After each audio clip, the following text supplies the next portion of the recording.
introduced to, like everybody else, was probably alcohol. And I'll be honest, when I drank alcohol, I didn't like it. And I remember I was 13 years old and somebody introduced me to PCP. And I remember smoking PCP and I said, man, I hadn't gone to heaven. I thought I was on heaven on earth. You know, but I realized something at a young age. I was always trying to fill a void. Because I was brought up in a family that was very dysfunctional. My family, it was normal for me to sit there and get high with my father.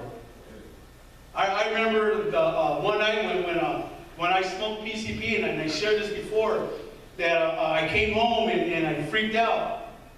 And I remember when I woke up, my father had me in the shower. I was fully dressed, and you know, he was being the best dad that he could be.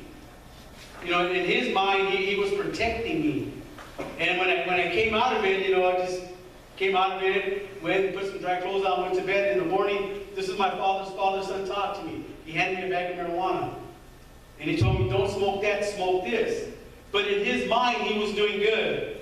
So but I was always trying to fill a void, you know, from either smoking marijuana, smoking PCP, sniffing paint, trying a little bit of LSD, smoking some cocaine, snorting some cocaine. I even dabbled in heroin a little bit. I smoked some methamphetamine. I started smoking meth and started snorting meth. I did all that. But I realized something. I did all that because I was looking to be accepted. See, and I think if we're honest with ourselves, we all want to be accepted. But there's a song that goes like this, looking for love in all the wrong places.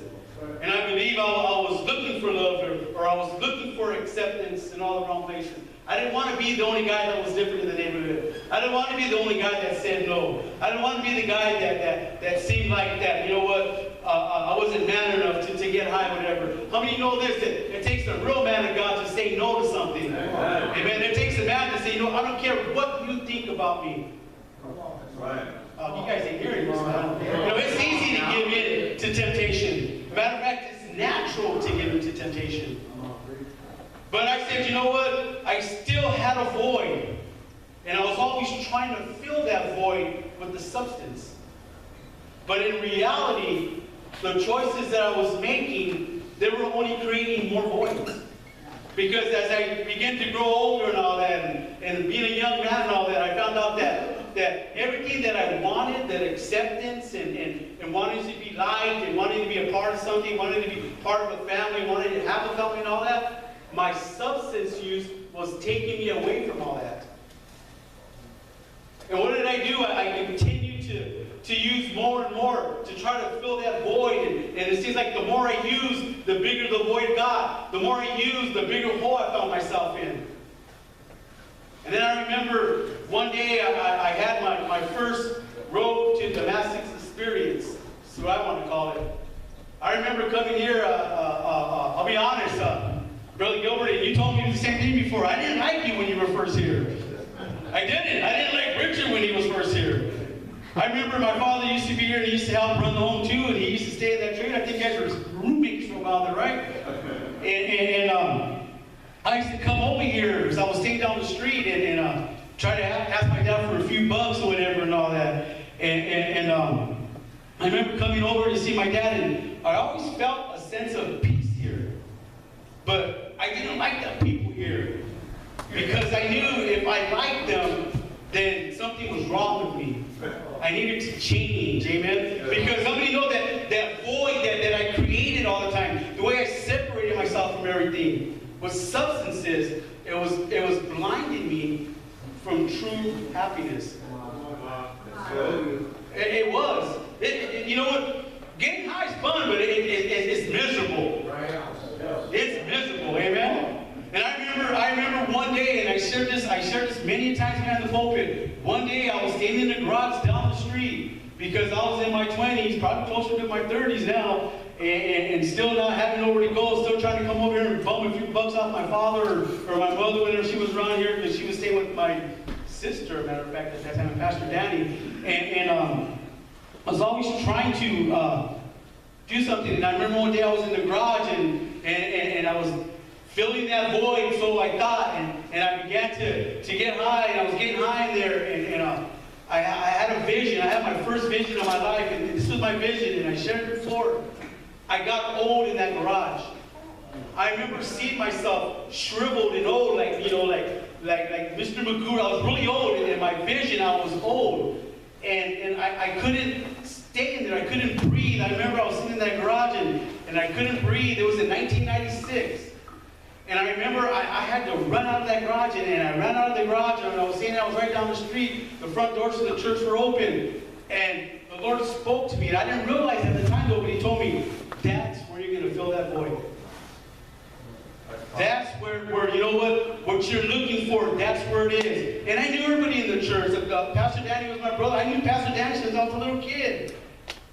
You know, but my pride and my selfishness and that greed and that wanting to get high wouldn't let me come here. So I did what any other 27-year-old man would do. I jumped in my car and I took off. And I remember driving down the street, I shared it before, and I got to the stop sign past Carmelita. And I did one of those rolling stops, those California stops, and guess what? I got arrested. Why? Because I wasn't obedient to the call of the Lord. And you know, there's a price for sin. There's a price for your action. The Bible says this, cursings or blessings, life or death, it's your choice, you choose. See, at that time I was choosing death. I was choosing to make all the wrong choices. So I remember, again, I refused to hear the call of God. And what did it lead to? It just led to more void in my life. It led to more substance, which led to more incarceration, which led to more feeling alone, which led to a bigger void in my life. And before I knew it, I was like in this big old cyclone, this cycle that just, you know, the more I did, the more I wanted to fill that void, but the more I did, the more that void was there. And then one day I remember in 1997, I believe it was, I found myself in front of a judge on Christmas Eve. Never in my life have I been in and out of that county jail so quick with court. Who remembers going to court from the county jail or any jail? My last name is Mendoza, so I always stood there to after lunch. I never got the early bus back. I never got the early bus back. Never. I did one time. That was on Christmas Eve, 1996. Because I remember going before the judge, and I picked up a few cases, and I'm fighting a case in Downey, and I'm fighting a case here in Whittier, and I'm fighting a case in Norwalk, and all these things are just catching up on me. All this void that I'm trying to avoid, it's just getting bigger and bigger and bigger. And then I remember Pastor Danny went to court, and my father was there and all that. And I remember I was in the holding cell, and the public defender, he comes to me and he goes, there's some people out there, they want to put you in this home. And I go, I know that home, you know, and it was my father and Pastor Danny and all that. And to be honest, I know when I first came here, nobody wanted me in this home. They wanted to send me to San Bernardino. They did. But that's cool. I still love you guys. Amen? But it was because of the way that I know they saw me when I came here. I know they saw me taking advantage of my father. I know they knew my father loved me. I knew they knew that when I came here, all I wanted was to get a few bucks from my dad to go out there and get high. And I know my dad would give it to me, though it hurted him, because he loved me. In his mind, in his eyes, he was doing the right thing. And I remember the judge told me, he goes, anyways, when I was there, the public defender told me, he goes, there's some people up there, and here's your offer. He goes, you can do 3 years in the penitentiary, or you could do a year, and at that time it was called On Fire Ministries. We went from New Hope to On Fire.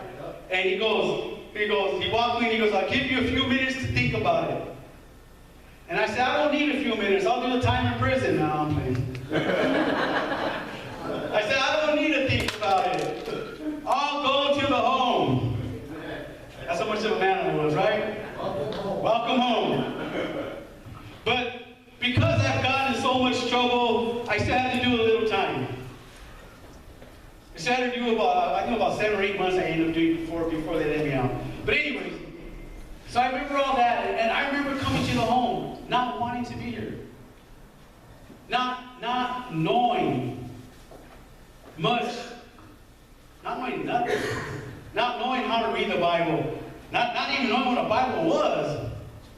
I remember we used to have a thing called expounding. You remember we used to expound? I don't know who came up with the word expound, but we used to come here and we used to read the Bible, and we used to have to expound on the Bible. In other words, share about what we got out of it. And I said, I don't think I got bored. I'm being honest, because I didn't understand it. I didn't.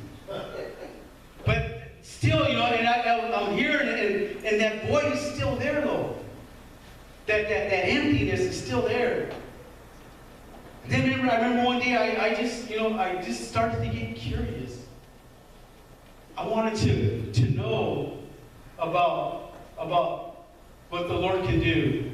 And I remember when the last time before I came to when I was locked up, and it was weird because I shared this before too. How many know that the Lord knows where He's taking you and what He has in store for you? Because I remember I ended up in Linwood for a while, and I remember they talked about Linwood, and they said there's carpet in there, and you get to Linwood, I picture myself like this in Linwood, watching TV, right? Well, I got to Linwood, and I watched TV through a little window like that, you know. But I remember me and my Sally, we played cards.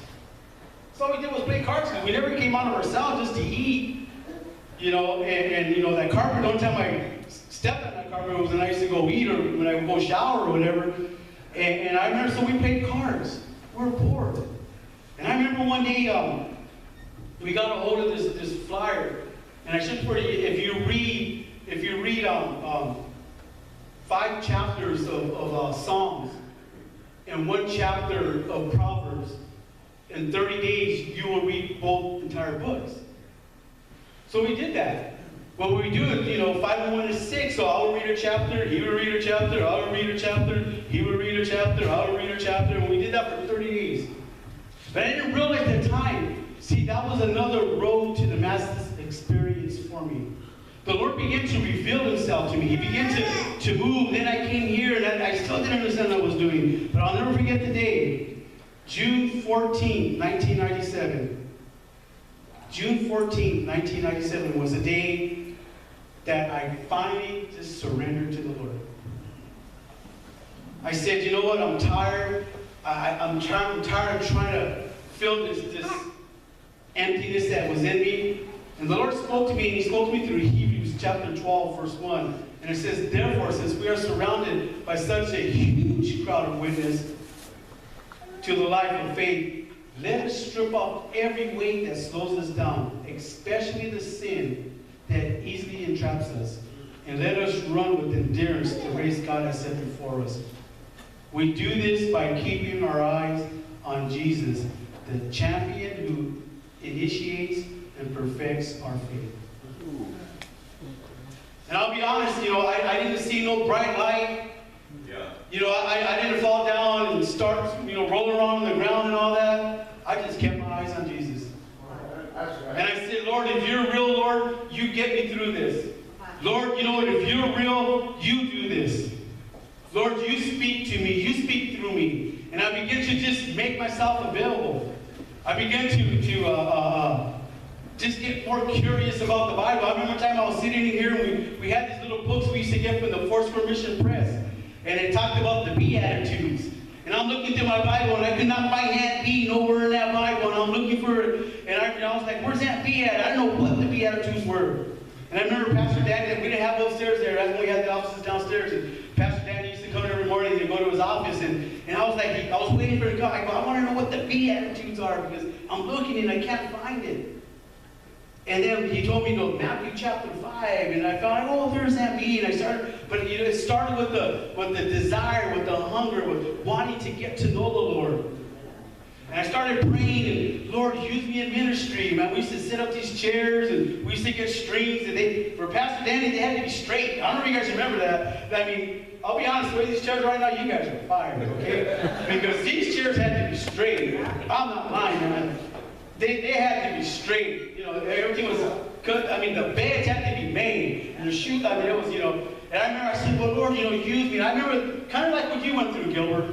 Because I remember the first time, one time, I was in the home. I wasn't even in the home that long. And Pastor Danny came up to me and told me, Mark, are you going to court tomorrow? And I said, no, I'm not. He goes, yes, you are. I go, no, Pastor, I don't got no court dates.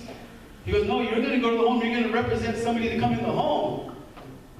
And I go, what? He goes, you're going to go to court, and you're going to go with the letter, and you're going to tell to get somebody in the home. And I go, what do I do? And he goes, if I was you, I'd go pray, buddy. I'm serious. And I go, what? He goes, if I was you, I'd go pray. So I went and prayed, man. I went in my bunk, and I prayed, and I said, Lord, I don't know what I'm doing. But you know what? Just because of my willingness to be obedient, the Lord, He showed me something that I'll never forget for the rest of my life. Because I remember going to this court in Orange County, and I didn't even know they had courts in Orange County. I thought Orange County was just nothing but orange groves and, good people and all that, because I always grew up in LA County. I was faithful to the LA County jail. Right? I was like, man, it was like my second home. And I remember going there. I went to the court right there in Santa Ana. And I remember I had this letter, and I'm showing this letter, and I go, and the judge calls me up there, and he asked me about the program. So I just shared my testimony. I shared what the Lord did for me. And I remember the judge said, okay. So he goes, you have to pick him up at the ranch. So he said, Wayside, right? So I'm thinking I'm going to Wayside, and I said the ranch. That's a whole different ranch in Orange County, yeah. I remember, so they gave me this map. I'll never forget, it was on Music Street. Yeah, and so they gave me this map, and I drive to this place and all that, and I pull up, and the only thing what it reminded me was Hogan's Heroes. You guys remember Hogan's Heroes, where at the beginning they showed the guard booth, and they had a little wood thing goes up and down like that? I pulled up to that, right, and it wasn't a deputy. I'm used to deputies. It was a marshal. I don't know if they're still there, but it was a marshal that came up to me, and he goes, what do you want? And I go, I'm here to pick up this gentleman. He's going to go to the program. And I gave him the paper. He goes, right, he took the paper, asked for my license. Now, I got nervous. When he asked for my license, I got nervous because I never had a license before anyway, but now I got a license and all that. And he asked for my license, and every time a cop asked me for my name, I went to jail. Right? If I gave him my real name. So now he has my license, has my real name on it. In my mind, I'm going to jail. And now I'm going to be in jail in Orange County, and I know nothing about Orange County. And I remember he comes back, and I said, here we go, Mark. I'm getting myself ready to go to jail. And he comes back, and he gives me my license, and he gives me that paper, and he opens up that little thing and tells me, you see this street? He goes, you drive all the way down to the end of this street right here. He goes, at the end, very end, there's a cul-de-sac right there. He goes, pull over in the cul-de-sac, they'll bring the prisoner out to you. I was like, oh, all right. So I start driving down that street. Here I am, I'm still on probation, driving a car in a county jail, Orange County jail. I began to cry. Because I said, Lord, you know what? I'll never doubt you again, Lord. Lord, you know what? If you tell me to go, I'm going to go, Lord. Whatever door you open up, I'm going to go through it, Lord. It didn't take long. A couple days later, I was doubting again. But I say that because you know what? For the first time in my life, at that time I was 33 years old. That void that I've always been trying to fill began to be filled. That's good. See, and the way I filled that void was by being obedient to what the Lord has always wanted me to do or told me to do. And saying, Lord, you know what? I'm going to trust in you. I'm going to believe in you. Lord, you open that door. I'm going to go through it. I remember one time when I was in here and I was up there, and Pastor Daniel called me upstairs. As a matter of fact, it was Pastor Jesus. I just talked to him today. I called him up today. And Pastor Danny needed a printer. His printer was broken, so he called me upstairs, and at that time I was overseeing the finances of the church, and he asked me to go buy a printer real quick. And he was talking to a pastor up there, and they were talking about sending somebody out to Riverside. And then they go, what about Mark? And I go, what about Mark? And they go, you go to Riverside? And I go, yeah, I'll go to Riverside. I'm not lying. They came downstairs, and announced I was going to Riverside. They came downstairs, and I went to Riverside, not knowing what I was doing, but I was obedient to the Lord. I'm being honest. You know, coming back was a hard thing for me to do, but I was obedient to the Lord. See, some will see it as failure. I see it as growth. I see it as being obedient to what the Lord's calling me to do. So, you know, for the first time again, for in my life, that void is being filled. And ever since then, my life, it's been a series of up and downs, up and downs.